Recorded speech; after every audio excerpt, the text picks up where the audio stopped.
Hey guys, for tonight's contract sa Kiran pala ito guys, Kiran Mall.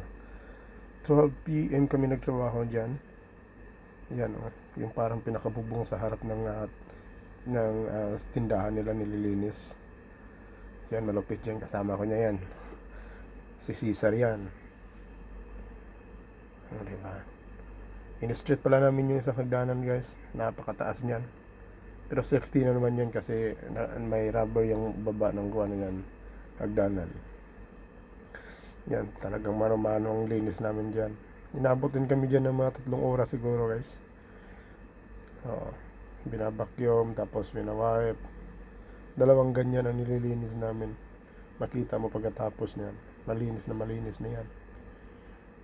Kaya, yan ang buhay ng OFW guys. Kung gusto nyo mag-apply ng cleaner sa abroad, pag-isip-isip muna kayo. Yan yan, malinis na. Thank you.